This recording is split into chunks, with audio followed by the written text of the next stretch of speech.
The Champion of Champions Award recognises someone who has gone the extra mile, someone who has gone above and beyond the call of duty. The 2016 nominee is a man who quite literally put his own life on the line to save another. On the 14th of January 2015, IT consultant Pete Fuller had gone to his local supermarket in Mould. Just a few minutes earlier, local dentist Dr. Sandref Bambra had entered the supermarket to buy his lunch. He was followed by self-proclaimed neo-Nazi Zach Davis. Zach then took out a claw hammer and machete and attacked Dr. Bambra from behind. Seeing the attack happening in front of him, Pete Fuller was faced with a potentially life-changing decision of whether or not to get involved. Pete, thank you very much indeed for inviting us into your home today. I'll take you back, if I may, to January of last year and that horrific set of circumstances. When you entered the supermarket, what were you first aware of? Can you describe the scene to me? I just walked into the supermarket for some milk, but literally within seconds, the first thing I heard was, "Remember Lee Rigby?" And at the corner of my eye, I saw one guy jump on another guy. I took 3-4 more paces into the store, and there was a white guy stood over an Asian guy swinging away with a machete full force and a hammer.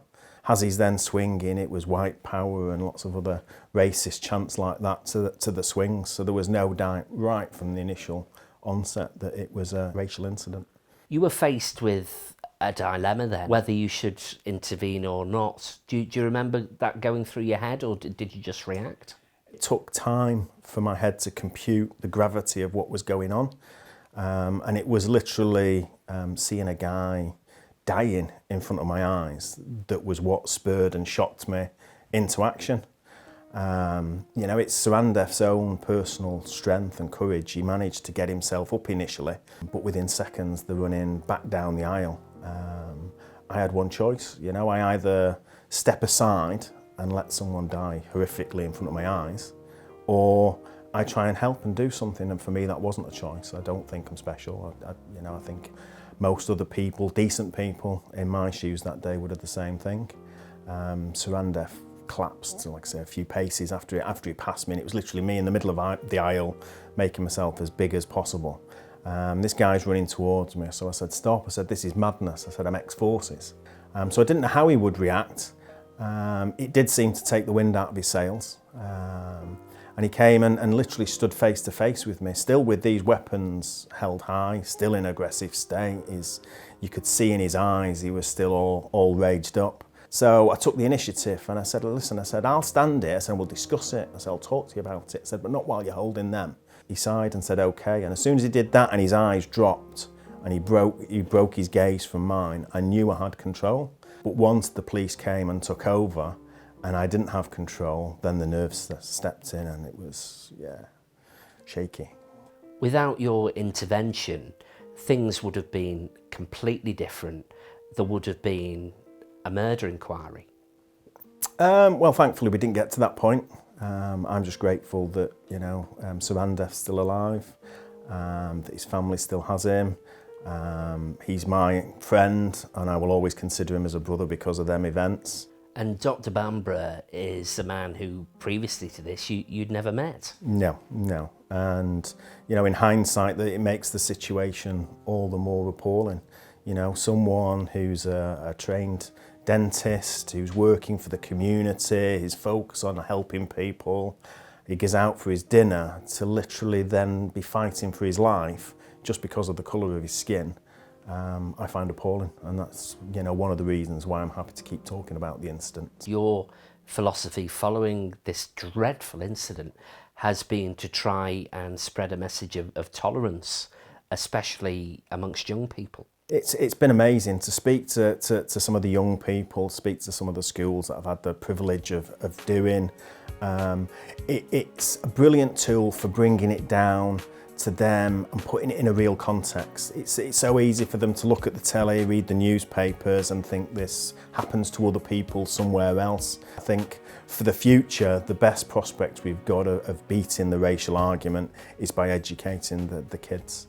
and showing them that, you know, difference isn't something to be feared, it's something to be embraced, and makes all our lives better. Since this horrific set of circumstances, you have received a number of different high-profile awards. Can you tell us about them? Yeah, I've been amazingly fortunate. I won the Pride of Britain Award for Bravery, which was an amazing experience. Saw lots of celebrities and had lots of people come over and recognise me and the incidents that I've gone through, which was amazingly humbling. You totally and utterly deserve this. That is for you. Thank you. Obviously the St David's Award from the Welsh Government was one of the proudest moments of my life. To be recognised by the country was fantastic.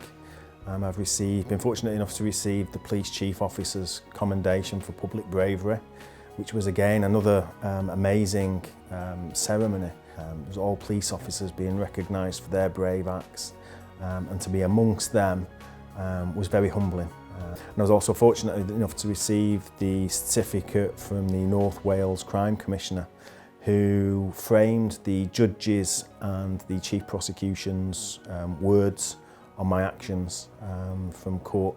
Pete, your incredible bravery has meant that you've been nominated this year for a Champion of Champions award.